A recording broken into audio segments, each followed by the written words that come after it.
अस्सलाम वालेकुम 10th class. Previous lecture में हमने इफ़ एल्स इफ स्टेटमेंट पढ़ी थी। ओके, इस लेक्चर में हम पढ़ रहे हैं जी next topic, nested selection structure और नेस्टेड इफ स्टेटमेंट। अच्छा, सबसे पहले देखते हैं कि नेस्टेड सिलेक्शन स्ट्रक्चर होता क्या है। A selection structure with in a selection structure is called nested selection structure.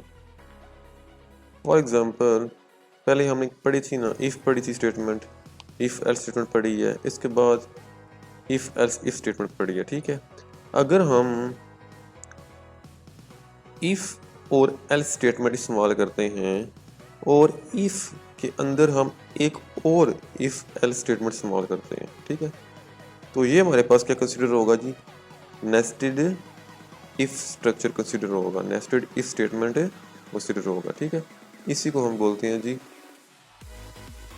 Nested selection structure. ठीक है, कि एक सिलेक्शन स्ट्रक्चर के अंदर, जैसे इफ एल्स एक सिलेक्शन स्ट्रक्चर था ना, इसके अंदर ही एक और सिलेक्शन स्ट्रक्चर यूज करना, इसको हम बोलते हैं जी नेस्टेड सिलेक्शन स्ट्रक्चर। ठीक है, the nested if statement is a nested selection structure. Nested if हमारे पास एक एग्जांपल है किसकी, नेस्टेड सिलेक्शन स्ट्रक्चर की। ठीक है, in nested structure the control enters into the inner if only when the outer condition is true. जैसे ये लिखा हुआ ना आउटर इफ, अगर ये कंडीशन ट्रू होती है तब जाके इनर जो हमारे पास कंडीशंस हैं वो एग्जीक्यूट होंगी। ठीक है, अगर ये आउटर ही हमारे पास कंडीशन क्या होती है, फॉल्स होती है, तो एल्स वाली कंडीशन क्या हो जाएगी, एग्जीक्यूट हो जाएगी। ठीक है,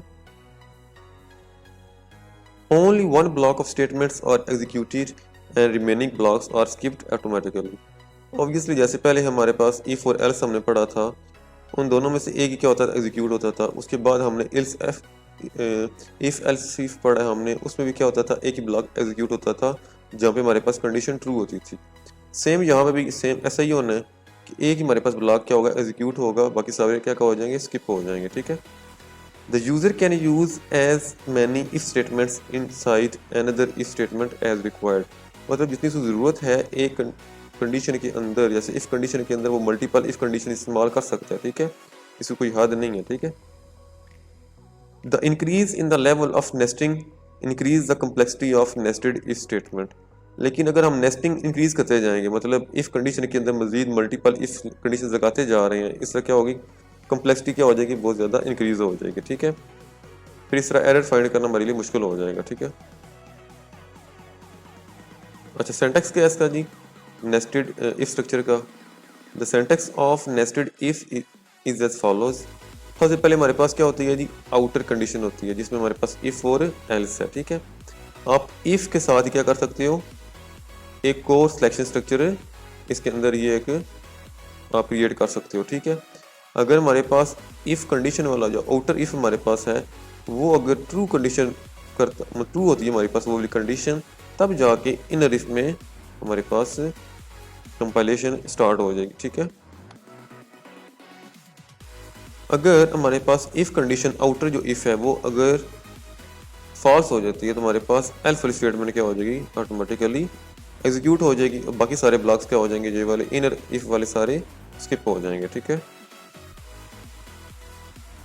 अब यहाँ पे हमने क्या किया हुआ है जी, पहले आउटर इफ और साथ कंडीशन है, नीचे हमारे पास क्या एल्स के साथ स्टेटमेंट्स है। ठीक है, अगर इफ कंडीशन हमारे पास क्या होती है, एग्जीक्यूट होती है, हमने क्या किया हुआ है, इफ कंडीशन के अंदर हमने एक और सिलेक्शन स्ट्रक्चर इनिशियलाइज किया हुआ है। ठीक है, जिसमें हमारे पास इफ और एल स्टेटमेंट लगी हुई है। ठीक है, इफ कंडीशन के अंदर ही हमने किया हुआ है एक इफ एल से स्टेटमेंट वाला एक स्ट्रक्चर बनाया हुआ। ठीक है, वहाँ पे भी हमने क्या किया हुआ है, इफ के साथ कंडीशन लगाई है और साथ स्टेटमेंट लगाई है, एल्स के साथ भी क्या किया है, स्टेटमेंट्स लगाई हुई है। ठीक है, ये हमारे पास आउटर इफ है और आउटर एल्स है। ठीक है, और साथ क्या स्टेटमेंट लगी हुई है। ठीक है, वर्किंग किस तरह होती है जी इसकी, नेस्टेड इफ की।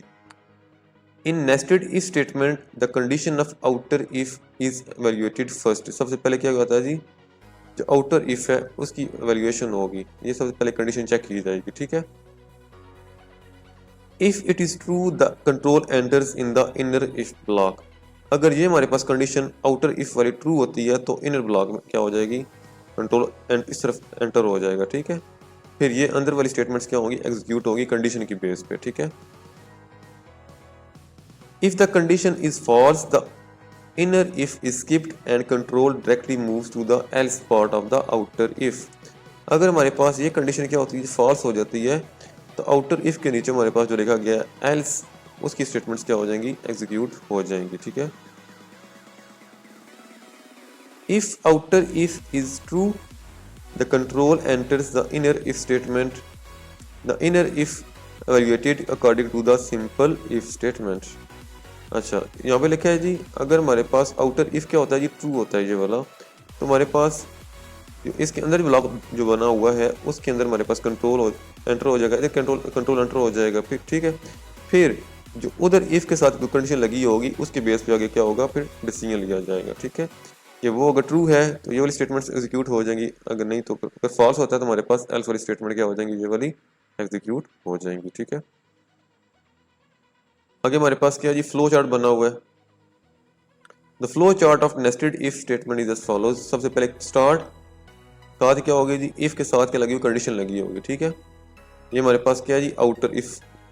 फॉर एग्जांपल ये हमारे पास क्या आउटर इफ है। ठीक है, अगर ये ट्रू होती है तो इनर इफ पे क्या हो जाएगी, हमारे पास कंट्रोल इनर इफ पे आ जाएगा। ठीक है, अगर ये स्टार्ट वाली क्या होती है जी, जो आउटर इफ है जो हमारे पास ये वाला, ये क्या होता है, अगर फॉल्स होता है तो हमारे पास जो स्टेटमेंट्स लिखी होंगी एल्स वाली, वो एग्जीक्यूट हो गए, प्रोग्राम क्या हो जाएगा, एंड हो जाएगा। ठीक है, अगर आउटर इफ हमारे पास क्या होता है, ट्रू होता है, तो फिर इनर इफ पे आ जाएगा जी। ठीक है, फिर इनर इफ चेक करेगा जी, अगर ट्रू होती है तो उसकी स्टेटमेंट्स जो ट्रू, अगर जो इफ कंडीशन नीचे स्टेटमेंट लिखी होगी वो एग्जीक्यूट हो जाएंगी। अगर फॉल्स होता है तो एल्स वाली स्टेटमेंट्स एग्जीक्यूट हो गए, हमारे पास प्रोग्राम क्या हो जाएगा, एंड हो जाएगा। ठीक है, अब हम एग्जांपल करते हैं जिसमें हमारे पास नेस्टेड इफ यूज हो रहा होगा, इससे हमें बेहतर समझ आ गई कि किस तरह नेस्टेड इफ वर्किंग करता है। ठीक है, अच्छा, प्रोग्राम हमारे पास 3.9, write a program that input 3 numbers and displays the smallest number using nested if.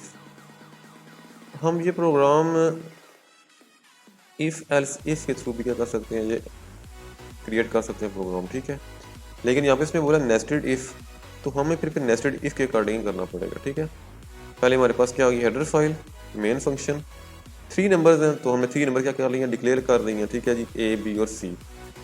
सबसे पहले हमारे पास क्या होगा जी, आउटपुट में डिस्प्ले होगा जी एंटर 3 नंबर्स। फिर जो यूजर नंबर एंटर करेगा वो स्टोर करवाएंगे थ्रू स्कैनएस फंक्शन। 3% डी लगाएंगे क्योंकि हमारे पास 3 ही हमारे पास क्या वेरिएबल्स हैं, और आगे उनका एड्रेस दे देंगे जिसमें वैल्यू क्या होगी, जो यूजर एंटर करेगा स्टोर होगी। ठीक है, ए का एड्रेस, बी का एड्रेस और सी का एड्रेस। अब हमने यहाँ पर देखना चाहिए हमारे पास क्या आ गई है, आउटर इफ आ गया जी। If A less than B, अगर यूजर जो एंटर करता है वैल्यू, अगर वो ए की जो वैल्यू है वो अगर बी से कम है तो फिर कंट्रोल एंटर हो जाएगा इनर इफ के, मतलब इनर ब्लॉक के अंदर आ जाएगा। ठीक है, और इनर एफ वाली स्टेटमेंट्स क्या होंगी, इनर इफ वाली स्टेटमेंट्स क्या होंगी, एग्जीक्यूट होंगी। ठीक है, अगर फिर आगे हमारे पास लिखा है इफ ए लेस देन सी, फिर ए की वैल्यू क्या होगी, कंपेयर होगी किसके साथ, सी के साथ, थर्ड वैल्यू के साथ कंपेयर होगी। अगर वो इससे भी छोटी है तो प्रिंट एफ स्मॉलेस्ट नंबर क्या होगा, ए होगा। अगर वो सी से ज़्यादा है, बड़ी है वैल्यू ए की, तो फिर ये फॉल्स होगी कंडीशन, हमारे पास सी ही क्या होगा जी, स्मॉलेस्ट नंबर कंसिडर होगा। ठीक है, लेकिन यहाँ पे अगर हमारे पास ए ही हमारे पास क्या होता है जी, छोटा नहीं होता बी से, ए बड़ा होता है, तो ये हमारे पास कंडीशन क्या हो जाएगी, फॉल्स हो जाएगी। तो कहाँ पे आ जाएगा जी, कंट्रोल एल्स पे आ जाएगा। ठीक है, फिर एल्स पे हमने कंडीशन लगाई है इफ बी और एल्स बी। अब देखिए हमने यहाँ पे 2 इफ एल्स लगाए हैं, क्यों लगाए हैं, कि हमारे पास हमने कंपैरिजन 2 दफ़ा करना है। ठीक है, 2 नंबर के साथ कंपैरिजन करना हमने। ठीक है, पहले ए का हो गया बी के साथ, अगर ए जो है बी से बड़ा है तो फिर क्या होगा, मतलब ए तो फिर स्किप ही हो जाएगा ना, फिर बी कंपेयर होगा सी के साथ, फिर बी और सी बच जाएगा ना, फिर बी कंपेयर होगा सी के साथ। अगर बी जो है वो छोटा है सी की वैल्यू से, तो फिर बी क्या होगा, छोटा कंसिडर होगा, तो फिर यहाँ पे लिख देंगे % D is the smallest number, अगर बी का आर्गुमेंट इसमें नेम लिख देंगे और यहाँ पे इसकी वैल्यू डिस्प्ले हो जाएगी। अगर ये कंडीशन क्या होती है, फॉल्स होती है, तो हमारे पास एल्स वाली क्या हो जाएगी, स्टेटमेंट एग्जीक्यूट हो जाएगी, फिर सी ही हमारे पास स्मॉलेस्ट नंबर कंसिडर होगा। अब करते हैं हम एक प्रोग्राम कंपाइल करते हैं डेव C++ पे, फिर हम साथ स्टेप बाय स्टेप समझते हैं सारा प्रोग्राम। ठीक है, ओके। प्रोजेक्ट न्यू स्टार्ट करते हैं। सी प्रोजेक्ट कंसोल एप्लीकेशन। अच्छा, वाइड मेन फंक्शन आ गया। फिर इसके बाद curly basis body of main function. पहले वेरिएबल हमें डिक्लेयर करने हैं इंट ए बी सी, फिर साथ सेमीकोलन, फिर print F enter three numbers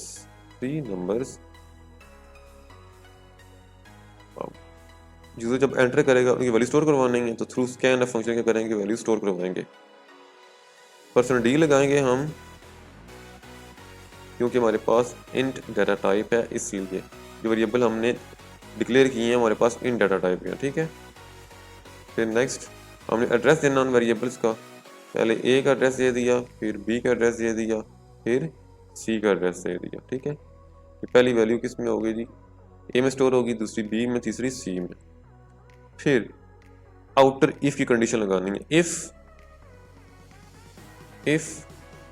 पहले ए कंपेयर करते हैं, ठीक है, बी और सी से। If A less than B,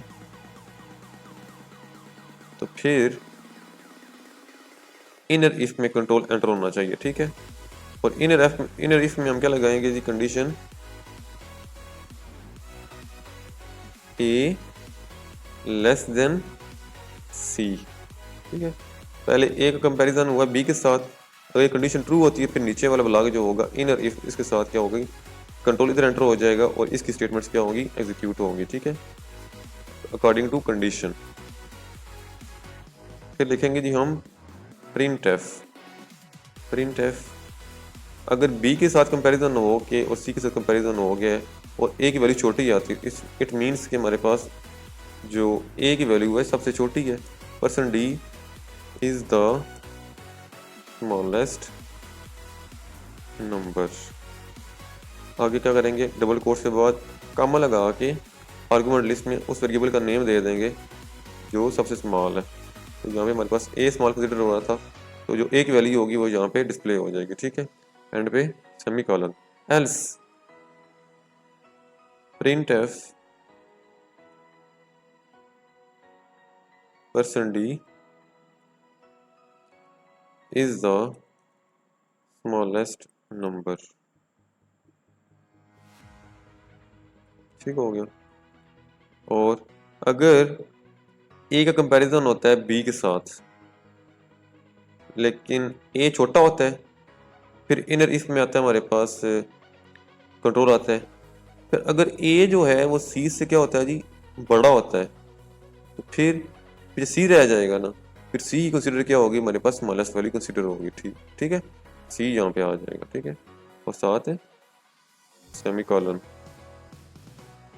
ये एंड पे सेमीकोलन लगा दिया। ठीक है, अच्छा, ये हमारे पास आउटर इफ था और ये हमारे पास इनर इफ और साथ ये पूरा जो है हमारे पास ये इनर इफ का ब्लॉक है। ठीक है, सारा ये वाला। ठीक है, ओके, आउटर इफ के साथ एल्स भी लगाना हमने, हम ये लगा रहे हैं जी, अब एल्स लगा रहे हैं। ठीक है, एल्स, अब एल्स के नीचे हम लगाते हैं जी इफ अगर हमारे पास ये स्टेटमेंट क्या होती है जी, फॉल्स होती है, ए जो है वो लेस देन नहीं है बी के साथ, ये कंडीशन फॉल्स हो गई है, फिर बी को चेक करो फिर कि बी जो है वो लेस देन है सी के।